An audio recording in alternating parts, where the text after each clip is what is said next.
बताएं, what are coherent sources?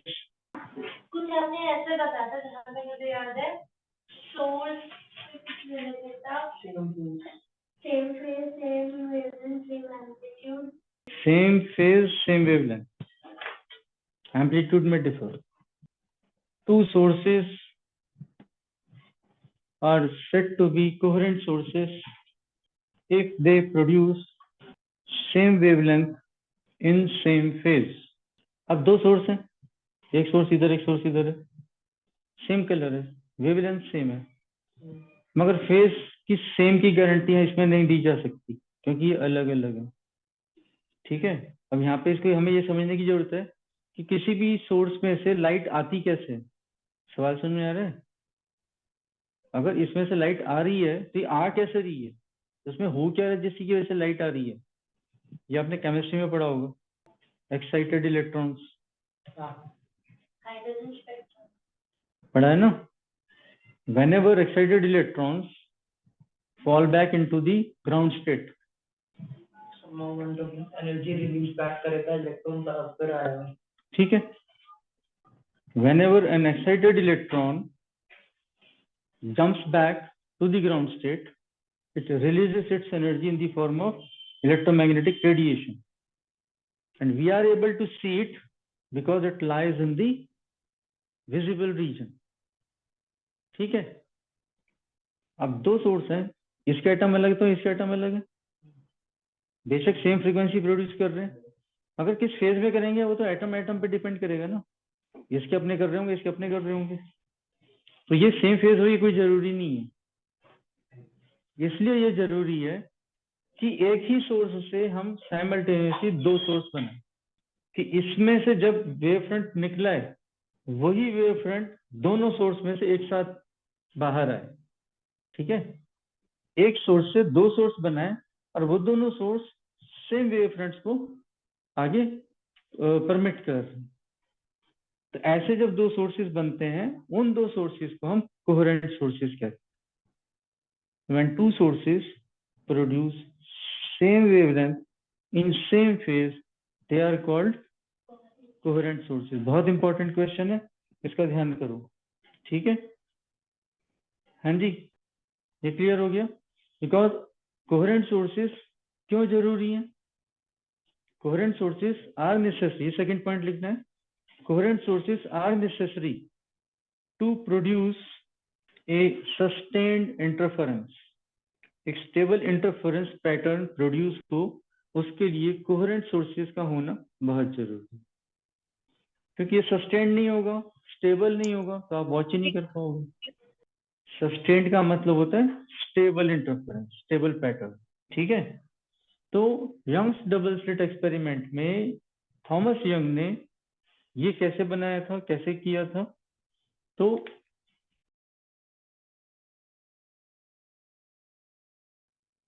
और इसके सामने छोटा सा उसने स्लिट बना दिया, ठीक है, ताकि लाइट इसमें से बाहर आए। जब इसमें से लाइट बाहर आएगी तो फैलती हुई आएगी, it will produce wave fronts. तो इस सोर्स से जो वेव फ्रंट आएंगे वो कैसे आएंगे? गोल गोल आएंगे और वो इस प्रकार से स्प्रेड हो रहे होंगे। ठीक है, तो यहाँ पर एक और स्क्रीन लगाया है, अब यहाँ सेंटर से बराबर दूरी पर दो और स्लिट बना दिए। ये वेव फ्रंट जब इसी प्रकार से फैलता फैलता यहाँ तक आएगा तो ये वेव फ्रंट का पार्ट जो स्लिट पर आएगा वो इसमें से फिर बाहर आ रहा होगा। यहाँ पर ये दोबारा से वेव फ्रंट्स बना रहे होंगे दोनों सोर्सेस। अब ये जो हमने यहाँ पे बनाए वेव फ्रंट्स बनाए ये सारे क्रेस्ट्स हैं। क्या है ये? Crest, upper part. ट्रफ जो है, ट्रफ पार्ट जो नीचे वाला डीप वाला पार्ट है वो हम इनके बीच में बना रहे हैं। ठीक है, ये ट्रफ है, आप डॉट डॉट डॉट डॉट करके बना लीजिए इसको। ठीक है बेटा, हाथ से बनाए इसलिए थोड़ा सा कैसे बन रहे, कंपास से बनाओगे तो परफेक्ट बन कर रहेगा। ठीक है, अभी आप देखो रेड रेड ब्लैक ब्लैक कहाँ कट कर रहे हैं? Red red black black, red red black black, red red, black black. एक शीट में आ रही है, black black, red red, black black, red red, एक शीट में आ रही है। ठीक है, red red, black black, red red, black black, ये भी एक शीट में आ रहा है। ठीक है, तो ये जो अभी हमने ग्रीन वाली लाइन बनाई है, ये है मैक्सिमा। ठीक है, मतलब यहाँ पे क्रेस्ट से क्रेस्ट मिल रहा है, दोनों क्रेस्ट मिल रहे हैं आके, या दोनों तरफ आपस में मिल रहे हैं। ठीक है, जब दोनों वेव्स फेज में मिलती हैं तो उनका एम्पलीट्यूड डबल हो जाता है। तो ये हाई पॉइंट पे भी, हाई पे भी डबल हो रहा होगा, लोअर पे भी डबल हो रहा होगा। ठीक है, crest crest double amplitude, trough trough double amplitude. मगर जहां क्रेस्ट और ट्रफ ऐसे मिल रहे हैं आके, तो आपस में क्या कर रहे होंगे, कैंसिल कर रहे होंगे, तो डिस्ट्रक्टिव इंटरफेरेंस होगा। वहां पे हमें एम्पलीट्यूड क्या मिलने वाला है, जीरो, मिनिमम। तो ये रेड और ब्लैक कहाँ मिल रहे हैं, ये रेड ब्लैक, ये red black, red black, red black, red black. तो ये जो लाइन है हमारी, ये है minimum. Red black, red black, red black, red black, ये लाइन अगेन मिनिमम है। ठीक है, and so on, red black, red black, red black, ये मिनिमम। ठीक है, what do we see, maxima minima, maxima minima, ये सब क्या हो रहे हैं, ऑल्टरनेटली आ रहे हैं। और इनके बीच में ये एक लाइन और आ रही होगी यहाँ पे मिनिमा की। ये सारे ऑल्टरनेटली आएंगे, मैक्सिमा मिनिमा, मैक्सिमा मिनिमा, ऐसे होके आ रहे हैं। तो जब दो सोर्सेज इस प्रकार से इंटरफेयर करते हैं, दो वेव्स इस प्रकार से इंटरफेयर करते हैं, तो स्पेस में इस प्रकार का पैटर्न बनता है। ठीक है, अब अगर यहाँ पे मैं एक स्क्रीन रख दूं, तो स्क्रीन पे क्या होगा, मैक्सिमा की जगह मुझे ब्राइट फ्रिंज मिल रही होगी, मिनिमा की जगह डार्क फ्रिंज मिल रही होगी। मैक्सिमा की जगह ब्राइट फ्रिंज, मिनिमा की जगह डार्क फ्रिंज। तो maximum minima, maximum minima, maximum minima, ये ऐसे ऑल्टरनेटली मुझे एक पैटर्न मिल रहा होगा स्क्रीन के ऊपर। ठीक है, this pattern itself is proof of that light travels in the form of waves. ठीक है, क्वेश्चन आता है, how will you produce two coherent sources using one source. ठीक है, तो आप बोलेंगे we will use one monochromatic source. कैसा सोर्स, मोनोक्रोमेटिक का मतलब एक ही लाइट की, एक ही रंग की लाइट प्रोड्यूस करने वाला सोर्स। ठीक है, मोनोक्रोमेटिक सोर्स। और उस एक सोर्स से फिर हम दो सोर्स को एक साइमल्टेनियसली फीड करते हैं। ठीक है, और इन दोनों से जो वेव्स बाहर आ रही होंगी, तो ये वाले जो दो सोर्स हैं, these two sources will be acting as coherent source. Same wavelength, same phase, amplitude में डिफर। हम बातें करते हैं ना, हम कितने सारे सवाल किए, इंटेंसिटी अलग अलग है, विड्थ अलग अलग है, एम्पलीट्यूड का इंटेंसिटी से रिलेशन है, इंटेंसिटी अलग अलग है तो एम्पलीट्यूड भी अलग अलग है। ठीक है, इज दिस पॉइंट क्लियर, चलें आगे। रब कर दें इसे। तो YDSC का सेटअप क्या है, यंग्स डबल स्लिट एक्सपेरिमेंट, इसको शॉर्ट फॉर्म में हम YDSC कॉल करते हैं, और आपको कई जगह लिखा हुआ भी मिलेगा। यंग्स डबल स्लिट एक्सपेरिमेंट का प्रैक्टिकल सेटअप क्या है, उसके बारे में हम अभी बात करेंगे। Thomas young place a screen, ठीक है, in front of to coherent sources. क्या करा उसने, एक स्क्रीन को सामने प्लेस किया दो कोहेरेंट सोर्सेस के सामने। पर्पस क्या था, एक स्टेबल पैटर्न वॉच कर सके, उससे मेजरमेंट्स ले सके, ठीक है, और उनको एनालाइज कर सके, ये सारी चीज वो शो कर सके, कितनी वेवलेंथ तो कितना डिफरेंस। ठीक है, ये चीज शो करना चाह रहा था, तो वो उसने बखूबी कर पाया। नाउ स्क्रीन का हम एक सेंटर मार्क कर लेते हैं।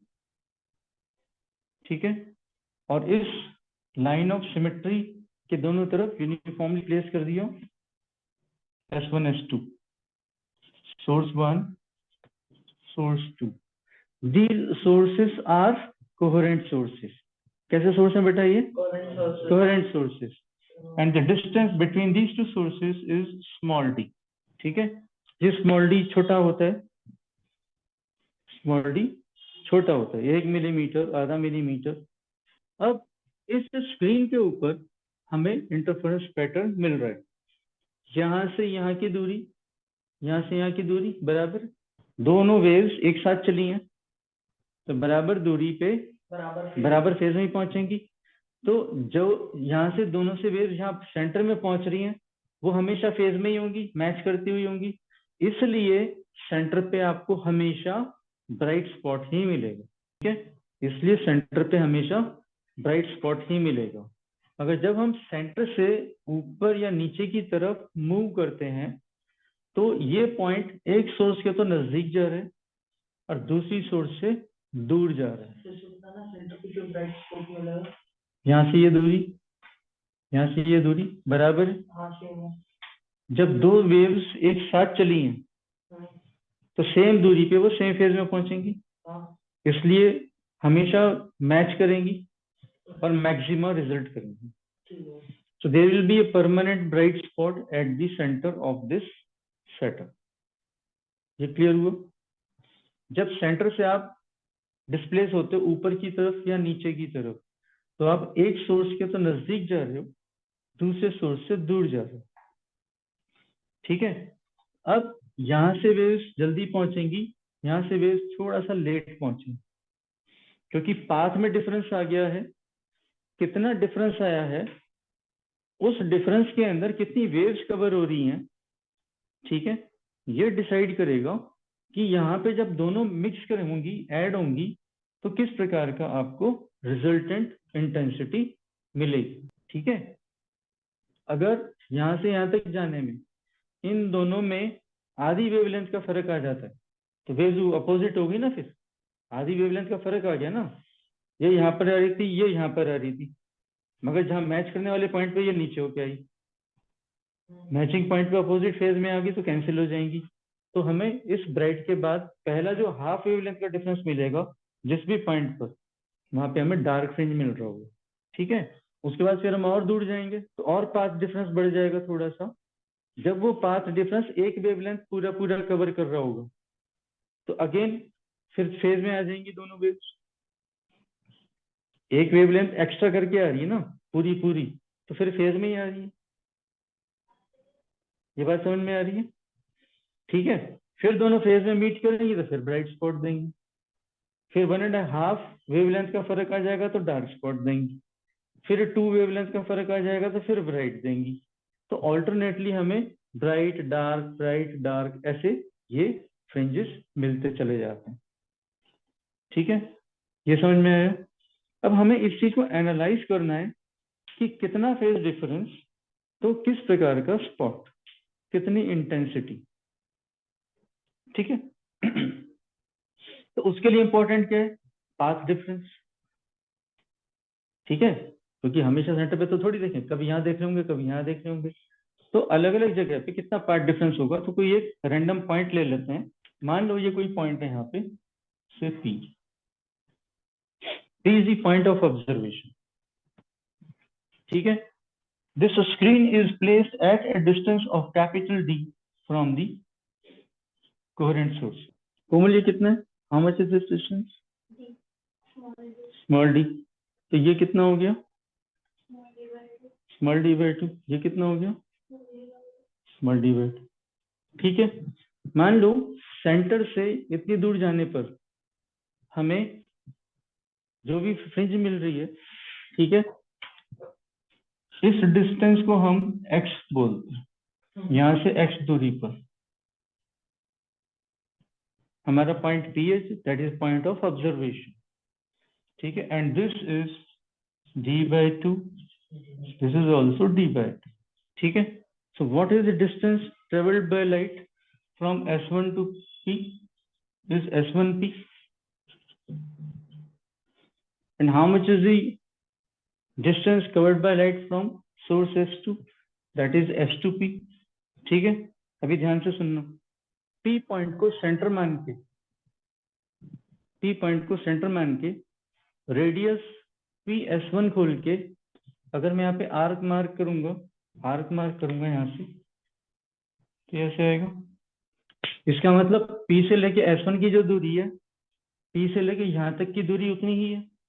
इस दोनों पाथ में अगर कुछ फर्क आया है तो वो ये वाला है, and this is called path difference. This is called path difference. ये चीज क्लियर हो रही है? ये मैंने बहुत ऊपर बनाया है। एक्चुअल ये जो डिस्टेंस होता है कुछ मिलीमीटर का होता है, मतलब यहीं पर होता है। डायग्राम को प्रॉपरली समझने के लिए कि हो क्या रहा है, हम इस प्रकार से बड़े बड़े एंगल बनाते हैं, but we always work with small angles, you know. So what is the path difference here? S2P minus S1P is path difference. In short हम इसको PD कॉल कर लेते हैं। तो अभी जो हम एनालाइज करेंगे, हमारा मकसद क्या है, एम क्या है, to find how much is the path difference. और ये पाथ डिफरेंस कैसे डिसाइड करेगा कि ब्राइट फ्रिंज आना चाहिए या डार्क फ्रिंज आना चाहिए, ये हम देखना चाहते हैं। ड्रॉ कर लो बेटा डायग्राम फटाफट, फिर एनालिसिस पे जाएंगे। ठीक है, तो एम क्या है इस एक्सपेरिमेंट का, सेटअप का? To find the relation between the wavelength and the distance of fringes on the screen. इसी को आप ऐसे भी लिख सकते हो, टू फाइंड द रिलेशन, लिखो next statement, to find the relation between wavelength and fringe width. दो कंसेक्यूटिव फ्रिंजेस कितनी दूरी पर आ रही हैं, दो कंसेक्यूटिव फ्रिंजेस कितनी दूरी पर आ रही हैं, और इस दूरी का वेवलेंथ से क्या रिलेशन है। मेरे वेवलेंथ चेंज करने से ये पास आती हैं या दूर जाती हैं, ये क्या रिलेशन है, ये हम फाइंड करना चाहते हैं। क्या कोई डिपेंडेंस है या नहीं है, ये चीज प्रूव करने के लिए ये सब सेटअप बनाया गया। ठीक है, now what is important to do this, how do we start. ठीक है, आप इसमें लिखिए,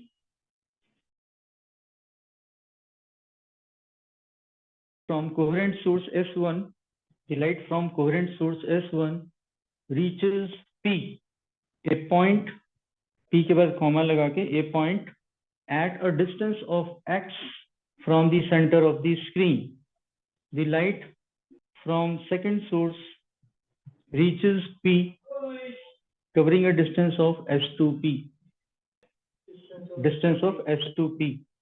Therefore, path difference of two waves is given by S2P minus S1P. S1P. Okay so far? ठीक है, अब लिखिए इन ट्राइंगल S1, यहाँ कुछ और लिख देते हैं, U लिख दो, S1UP. What is S1P square? Is equal to base square plus perpendicular square, that is D square plus x minus d by 2 whole square in triangle S2TP.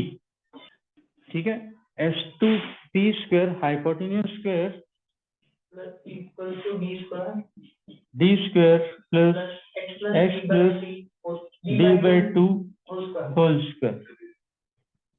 ठीक है, therefore S2P square minus S1P square, इसमें से इसको minus करेंगे तो क्या होगा, D square से डी स्क्वायर कट जाएगा, इसमें से ये स्क्वायर माइनस होगा, x plus D by 2 whole square minus x minus D by 2 whole square.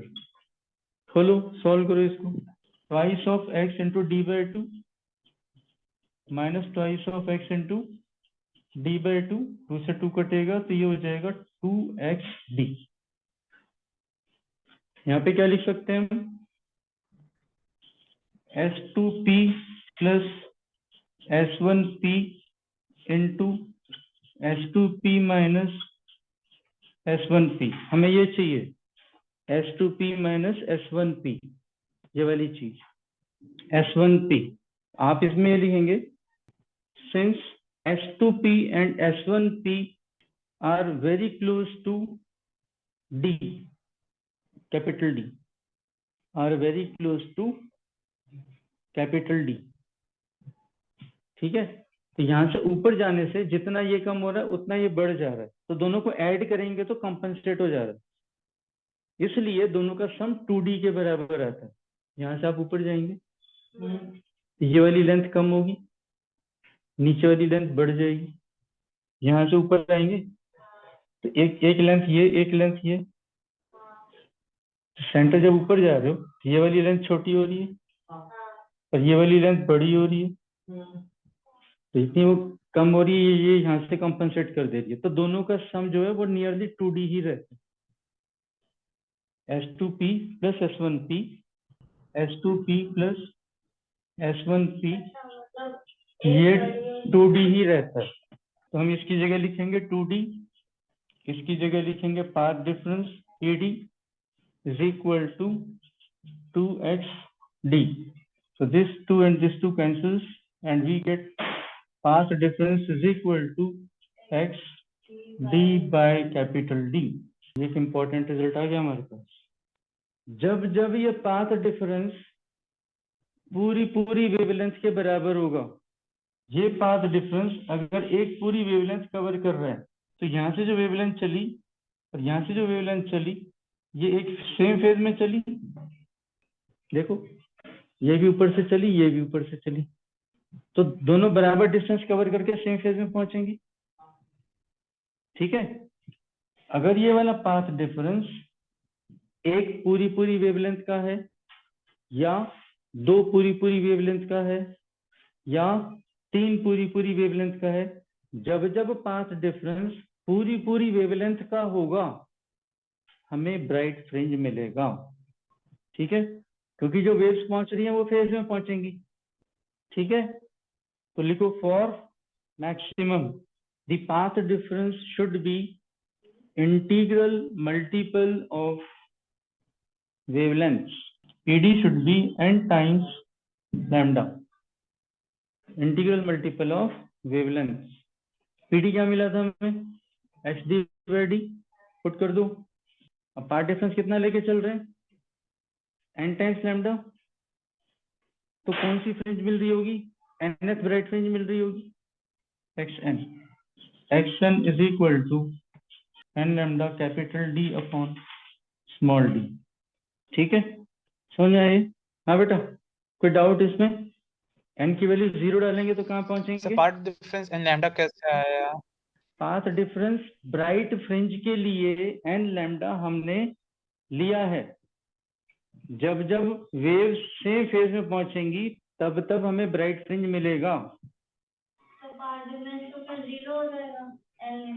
ठीक है, तो यहां से यहां तक अगर nth ब्राइट फ्रिंज हमें मिल रही है, 0th, first, second, third, fourth, ऐसे चौथी ब्राइट फ्रिंज अगर यहाँ मिल रही है, तो इसका मतलब ये जो पाथ डिफरेंस है 4 वेव्स का पूरा कवर हो गया है, इसलिए हम मान के चल रहे हैं n। तो जब जब पाथ डिफरेंस लैम्डा का पूरा मल्टीपल होगा तब तब हमें ब्राइट फ्रिंज मिलेगा। ठीक है, इज दिस पॉइंट क्लियर? हाँ आदित्य बेटा, ठीक है, तो ये हम मान के चल रहे हैं, हम nth ब्राइट फ्रिंज के लिए बात कर रहे हैं, तो n लैम्डा पाथ डिफरेंस है, ये लेके चल रहे हैं। तो वो nth ब्राइट फ्रिंज हमें कितनी दूरी पर मिलेगा, वो फासला यहाँ से तय होगा xn से, तो n into lambda into capital D upon small d। n क्या है यहाँ पे, nth ब्राइट फ्रिंज, लैम्डा क्या है, wavelength of light, capital D क्या है, distance between source and screen, small d क्या है, distance between two sources, coherent sources. अब इसमें सवाल ऐसे बनते हैं कि छठी ब्राइट फ्रिंज कहाँ मिलेगी, तो आपको n इज इक्वल टू 6 लेके सॉल्व करना है। चौथी कहाँ मिलेगी, तो n इज इक्वल टू 4 लेके सॉल्व करना है। ठीक है, n का सिग्निफिकेंस इसलिए nth ब्राइट फ्रिंज। मिनिमा कहाँ मिलेगा, अगर मिनिमा की बात करें तो, और डार्क फ्रिंज। अब पाथ डिफरेंस कितना होगा, odd multiple of half wavelength, half wavelength का ऑड मल्टीपल, क्योंकि हाफ वेवलेंथ का डबल लेंगे तो वेवलेंथ पूरी हो जाएगी ना, हाफ वेवलेंथ का डबल लेंगे तो वेवलेंथ पूरी हो जाएगी। पूरी वेवलेंथ की हम बात कर चुके हैं। अब आधी वेवलेंथ के लिए हमें बात करनी है, ठीक है। तो odd multiple of half wavelength मतलब 1 टाइम्स λ/2 या 3 टाइम्स λ/2 या 5 टाइम्स λ/2, ये हमें सक्सेसिव डार्क फ्रिंजेस देंगी। तो इसको हम कैसे लिखेंगे? पाथ डिफरेंस कितना होना चाहिए फिर? 2n-1 λ/2। 2n प्लस लिखोगे तो 1 पे ये कहाँ चला जाएगा? 3/2 हो जाएगा। हाँ, ठीक है। ठीक है, वे थोड़ा सा ध्यान देना। 2n-1 पहला डार्क फ्रिंज कहाँ मिलेगा? λ/2 के पार्ट डिफरेंस में मिलेगा। ठीक है, दूसरा डार्क फ्रिंज कहाँ मिलेगा? 2 पुट करोगे तो 3 आएगा, 3/2 लैम्डा पे मिलेगा। ठीक है, वो जो प्लस लेते हैं वहाँ पे वो 0 पुट कर दो तो वो 0 सेंटर के लिए 0 की वजह फर्स्ट है, first dark fringe, first bright fringe. ठीक है। जहाँ पार्ट डिफरेंस 0 है तो वो 0। ठीक है, इसे ऐसे ध्यान रखना। पीडी की वैल्यू डाल दो यहाँ पे, क्या मिलेगा? X D upon capital D is equal to 2n-1 λ/2 और एक्शन। अब ये डिस्टेंस ऑफ डार्क फ्रिंज है, distance of nth dark fringe will be given by 2n-1 λ/2 capital D by small d होगी। That is called fringe width. The distance between two successive bright or dark fringes is called fringe width. Screen पे ऐसा pattern मिल रहा है, light intensity मिल रही है, ज्यादा है, फिर से ब्राइट है, डार्क है, ब्राइट है, डार्क है, ब्राइट है, डार्क, राइट। तो चाहे तो आप ये ले लो, 2 ब्राइट के बीच का डिस्टेंस, चाहे आप ये ले लो, 2 डार्क के बीच का डिस्टेंस। ठीक है, so this distance between two successive bright or dark fringes is called fringe width, और इसको हम बीटा से रिप्रेजेंट करते हैं। अभी कैसे निकाल सकते हैं? तो beta is equal to nth bright fringe minus n-1th bright fringe, xn minus xn-1। Action की वैल्यू क्या थी बेटा? n lambda capital D upon small d minus n-1 lambda capital D upon small d। क्या common है? That is bright fringe width. अब क्या देख रहे हैं? ये जो बीटा है फ्रिंज विड्थ है, लैम्डा से डायरेक्ट रिलेट हो रही है। तो इस एक्सपेरिमेंटल सेटअप के अंदर बहुत ही माइन्यूटली हम फ्रिंज विड्थ को नापते हैं, और डी और ये डी पहले से ही एपरेटस के साथ उसके पैरामीटर डिफाइंड आते हैं। ठीक है, तो हम इस बीटा को लैम्डा के साथ कोरिलेट वहां पे करते हैं। ठीक है, और हम ये पाते हैं कि दोनों मैच करते हैं। ठीक है, इसका मतलब जो लाइट है it behaves as wave instead of traveling as ray, it travels as wave phenomenon. In Young's double slit experiment, find the fringe width for a light of 5000 angstroms wavelength. The distance of screen from sources is 1 meter and distance between slits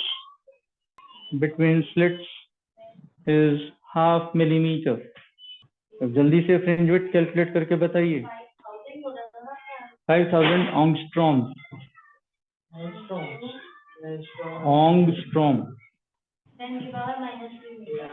ये है सच्ची बताओ, उसका तो कुछ और है।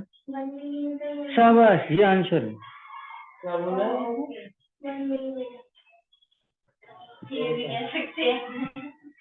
बेटा 12th हो गई, खत्म होने जा रही है। सरल भाषा को यूज करने का प्रयोग करना चाहिए, इसलिए मल्टीप्लायर दिए गए हैं आपको बाई जस्ट यूज करो ना, ठीक है, 1 मिलीमीटर। अब एक कमाल की बात हो गई, इस पूरे एपरेटस को पानी में डुबो दिए, दी होल एपरेटस, देखो आगे लिखो, the whole apparatus is dipped in water, ठीक है, the whole apparatus is dipped in water, what is the new fringe width? क्यों, पानी को कोई फर्क ही नहीं है, पानी की बेइज्जती। पानी की वजह से वेवलेंथ या डिस्टेंस पे क्या फर्क है? ये तो फॉर्मूला होता है b डैश इक्वल टू वो beta dash equal to beta upon mu. देखो उसे पता है नहीं, ये तो इनको भी पढ़ाया हुआ है, भूल गए बालक जी, सब पढ़ाया हुआ है। 1 मिलीमीटर अपॉन 4/3, हाँ 3/4, 3/4 मिलीमीटर आंसर है, ठीक है, इंपॉर्टेंट क्वेश्चन है, 4 सितारे लगा लो वहां पे, ठीक है। अब 3-4 पॉइंट्स और लिख लो जल्दी से, ये वाला एक्सपेरिमेंट पूरा हो जाएगा। कैरेक्टरिस्टिक्स ऑफ YDSE फ्रिंजेस, ठीक है। Number 1, the central fringe is always a bright fringe. Second लिखो, all fringes are uniformly spaced, मतलब सब बराबर बराबर दूरी पर होते हैं। तीसरा पॉइंट लिखो, the brightness of all fringes is uniform, is uniform मतलब ऐसा नहीं कोई फ्रिंज कम स्ट्रेंथ का आ रहा हो, कोई ज्यादा का आ रहा हो, सबकी स्ट्रेंथ आपको बराबर मिलेगी, ठीक है, सारे ब्राइट फ्रिंज सेम इंटेंसिटी के होंगे। और 3 पॉइंट होगा, 1 पॉइंट और लिखो, all bright fringes are obtained integral multiple of wavelength path difference, ठीक है। 4 पॉइंट कौन कौन से बताना, क्या लिखना? The central fringe is always bright fringe. Very good, All fringes are uniformly spaced. Very good, The brightness of all fringes is uniform. बिल्कुल ठीक है, All bright fringes are obtained at integral multiples of wavelength part. बिल्कुल ठीक है, ये ध्यान रखते हैं, ठीक है। डिफ्रैक्शन का जब करेंगे तो हमें कंपैरिजन करना होगा, तो फिर ये सारे पॉइंट्स वहां पे कंपैरिजन में यूज होंगे, ठीक है। So that completes this experiment.